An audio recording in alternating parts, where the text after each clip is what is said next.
اپنے زندگی میں خوشی لانا چاہتے ہو تو میرے نبی والی زندگی سیکھو، اللہ کے واسطے نبی کی زندگی پڑھو، اللہ کے واسطے قرآن پڑھو، اللہ کے واسطے علماء سے جوڑ بیٹھاؤ، اللہ کے واسطے۔ اب تو کتابوں کی ضرورت ہی نہیں ہے، اے فون چ ہر شے کے لیے ٹھوک چھڑی، فون پہ تم اپنے نبی کی سیرت پڑھ لو۔ اپنے ایک بہت بڑا تاجر تھا وہاں ادھر پاکستان میں، تو ہم کھانے پہ کٹھے تھے تو اس کے فون کی گھنٹی بجی، اس نے یہاں فون لگایا اور ادھر کھانا شروع کیا، پورا آدھا گھنٹہ وہ لگا رہا، ایدے بھی تے ایدے بھی۔ وہ میں نے کہا توڑے نہ کاروبار دا کی فائدہ، تسی تو روٹی جوگے بھی نہیں رہ گئے۔ کہا جی وہ بہت بڑا جرمنی میں مال پھنس گیا تھا تو وہ اس کے لیے پھر بڑی اہم کال تھی۔ میں کہتا وہ کرو مال روٹی پھر بعد ہی کھا لو، میں روٹی کھانے کے بھی قابل نہیں چھوڑا ہم۔ تو میرے نبی کی زندگی، جب آپ گھر میں ہو تو اپنی بیوی کو عزت دو، بیوی خاوند کو عزت دے، کبھی اونچ نیچ ہو جائے۔ یہ دنیا ہے، یہ جنت نہیں ہے، یہاں اونچ نیچ ہوگی۔ علی و فاطمہ سے بڑھ کے کون سا گھر لاؤں میں آپ کے سامنے؟ میرے نبی گھر میں داخل ہوئے بیٹی کے تو دیکھا آپ ذرا غمگین بیٹھی ہیں، تو آپ نے پوچھا بیٹی کیا ہوا؟ کہ جی میرا اور علی کا جھگڑا ہو گیا۔ تو آپ نے فرمایا علی کدھر ہے؟ کہا جی باہر نکل گئے۔ تو اب یہ نہیں آپ نے کہا کہ میں تو سسر ہوں، میں کیسے کہوں میں اپنے داماد کو ڈھونڈوں۔ آپ خود ڈھونڈنے نکلے، کسی سے نہیں کہا کہ جاؤ علی کو بلاؤ۔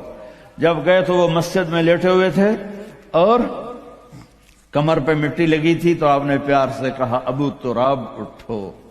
یہ ٹائٹل آپ کو ہمارے نبی نے دیا، ابو تراب اٹھو۔ ان کو اٹھایا، کچھ نہیں کہا، ساتھ لائے اور گھر میں آ گئے۔ کچھ نہیں پوچھا کیا جھگڑا تھا، کیا لڑائی تھی۔ ہماری طرف دیہاتوں میں پنچایتیں ہوتی ہیں نا جھگڑے، تو وہ پوچھنے والے ہور لڑا کے کم ہور بکھا دیں۔ ہاں بھئی تو کی آکھیا، ہاں بھئی تو کی آکھیا، ہو سکا ہے تو میں آکھیا نہیں ہو سکا، تو آکھیا ہو سکا ہے تو میں آکھیا نہیں ہو سکا، تو آکھیا بھائی تھی لڑائی ہو کے صلح دی بجائے ہو لڑائی ہو جاندی۔ میں قربان جاؤں، میرے نبی تشریف لائے اور آپ نے ایک لفظ نہیں بولے، اور آ کر آپ ایسے نا لیٹ گئے، زمین پر لیٹ گئے، زمین پر۔ ادھر حضرت علی کو لٹایا، ادھر حضرت فاطمہ کو لٹایا۔ اب مجھے دیکھنا، یہ ہاتھ علی کا پکڑ کے یہاں رکھا، ادھر سے بیٹی کا ہاتھ پکڑ کے یہاں رکھا علی کے ہاتھ پر، یہ دیکھ رہے ہو، اوپر آپ نے اپنا ہاتھ رکھا۔ اب یہ علی کا ہاتھ، یہ فاطمہ کا ہاتھ، یہ میرے نبی کا، اور کہا تم دونوں بولو ہماری صلح ہو گئی۔ کچھ نہیں پوچھا کیا ہوا، بکا تم کو ہماری صلح ہو گئی۔ تو دونوں نے کہا یہ ہماری صلح ہو گئی۔ تو آپ اتنے خوش نکلے کہ صحابہ بھی آپ کے چہرے کی خوشی کو دیکھ کر پوچھنے لگے یا رسول اللہ آپ تو بڑے خوش نظر آ رہے ہیں۔ تو آپ نے فرمایا میں علی و فاطمہ کی صلح کرا کے آ رہا۔ تو اس سے اونچا گھر اور کہاں سے میں دکھاؤں آپ کو؟ یہ دنیا ہے، اللہ کے واسطے اپنی اولاد کے لیے، اپنے لیے، اپنے گھروں کو خوبصورت بناؤ نبی والے اخلاق کے ساتھ، نبی والی محبت کے ساتھ۔ میں کیا سناؤں آپ کو؟ آپ نے حضرت عائشہ سے فرمایا عائشہ سنو، دھیان سے سنو، اظہار محبت، اظہار محبت۔ آپ نے کہا عائشہ مجھے جب سے پتا چلا ہے کہ تو جنت میں میری بیوی ہے، مجھے موت ہی اچھی لگنے لگ گئی۔ اور عربوں کے ماحول میں، عرب کے ماحول میں، عرب کے ماحول میں کوئی یہ کہتا مجھے بیوی سے عشق ہے تو عیب سمجھتے تھے، اور کوئی کہتا میری محبوبہ ایسی تو کہتے واہ واہ۔ یہ عرب کا ماحول تھا، جیسے یہاں گرل فرینڈ کا بوائے فرینڈ کا چل گیا ہے۔ اللہ ہمارے بچوں کو پاک دامنی نصیب فرمائے۔ تو عرب اس میں نا کوئی نہیں جھجکتے تھے، کھلم کھلا۔ وَهَلْ تَبْكِينَ، اپنے لیلا مجنوں کا نام تو سنا ہوا ہے، یہ صحیح لوگ ہیں، ساڑھے ہیر رانجے تو سارے کوڑے کسے ہیں۔ تو وَهَلْ تَبْكِينَ لَيْلَا اِذَا مِتُّ قَبْلَهَا، وقام على قبر النساء النوائح كما لو أصاب الموت ليلى بكيتها وجاد لها دمع من العين صافح. میں نے 2 شعر پڑھے، ہر شعر میں وہ لیلا کا نام لے رہا ہے، لیلا کا نام لے رہا ہے. یہ کلچر تھا عرب کا کہ معشوقہ سے محبت کا اظہار فخر اور بیوی سے محبت کا اظہار. اور تو رن مرید ہو گیا، تو زن مرید ہو گیا. یہ ماحول سمجھ میں آ گیا ہے؟ اس ماحول میں ایک شخص مسجد میں آتا ہے اور ایسے محفل لگی ہوئی ہے، اور آ کر پوچھتا ہے یا رسول اللہ آپ کو سب سے زیادہ کس سے پیار ہے؟ من احب الناس الیک.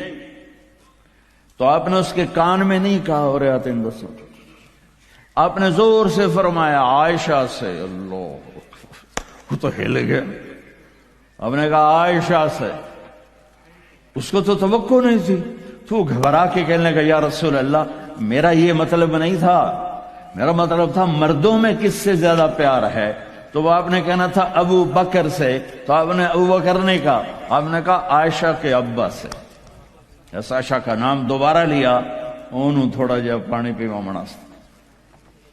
اپنے گھروں کو آباد کرو محبت کے بول سے، محبت کے رویوں سے، محبت کی باتوں سے درگزر کرو، برداشت کرو. یہ میرے نبی نے زندگی سکھائی ہے. حضرت عمر کا فرمان ہے ما اکرمہن الا الکریم وما اہانہن الا اللئیم. بیوی کو وہ عزت دیتا ہے جو شرافت والا ہوتا ہے، اور بیوی کو وہ ذلیل کرتا ہے جو کمینہ ہوتا ہے. اتنا سخت لفظ کہیں نہیں استعمال ہوا کہ کمینہ آدمی بیوی کو ذلیل کرتا ہے اور شریف آدمی بیوی کو عزت دیتا ہے. تو میرے بھائی بہنوں، اللہ کے واسطے میری فریاد سنو. تمہارے گھروں کی خوبصورتی میرے نبی کی غلامی میں ہے. یہ ڈبل جابیں چھوڑو، یہ بڑے بڑے گھروں کی دوڑ چھوڑو، بڑی بڑی گاڑیوں کی دوڑ چھوڑو. اپنے گھروں کو بچاؤ اللہ کے واسطے، چونکہ یہاں کی نسل خطرے میں ہے. پاکستان میں کوئی برے سے برا بچہ بھی ہوگا تو ایتھیسٹ نہیں بنے گا، اسلام نہیں چھوڑے گا. یہاں اسلام چھوڑ دیتے ہیں.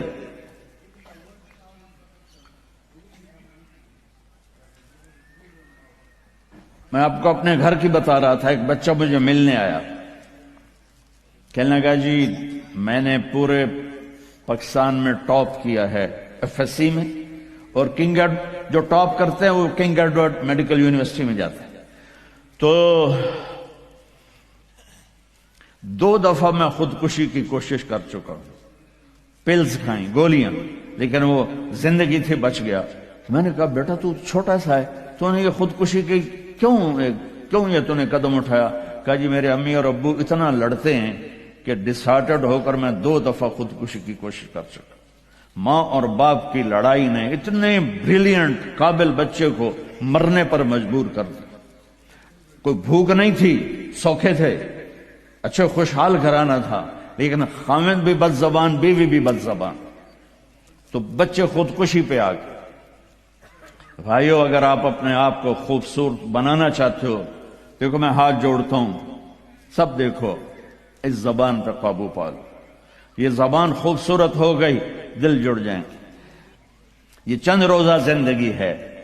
میرے نبی کی 2 سنتیں لے لو. ایک زبان پہ قابو، یہ اس زبان پہ قابو پالو، اس زبان پہ قابو پالو، اس زبان پہ قابو پالو، تو آپ کے گھروں کے 90% مسائل ختم ہو جائیں گے. اور دل کو سب سے صاف رکھو، اور اپنے ایک دوسرے کا ہاتھ بٹھاؤ. اپنے بچوں کو اپنی دولت سمجھو، ان کو یہاں اچھا مسلمان بنا کے چھوڑو. اب یہ نسل یہاں رہنے والی ہے، واپس نہیں جائے گی. نہ تم جاؤ گے نہ تمہاری نسلیں جائیں گی. ایک پٹھان کوئی بیٹھا ہو تو پہلے معافی مانگتا ہوں. تو ایک پٹھان کا خرگوش گم ہو گیا، تو لوگوں نے افسوس کیا کہ خان جی آپ کا تو خرگوش گم ہو گیا. تو وہ کہنے لگا ارے بھائی غم نہ کرو، ہم نے اس کو نسوار کھلایا ہوا ہے، جب نشہ ٹوٹے گا ہمارے پاس ہی آئے گا. تو تمہیں آسٹریلیا کی نسوار لگی ہے، تم پاکستان واپس جاؤ گے؟ نہیں جاؤ گے، ادھر ہی رہو گے۔ لہذا یہاں اس طرح زندگی سیکھو کہ آپ کی نسلیں اسلام پہ باقی رہیں۔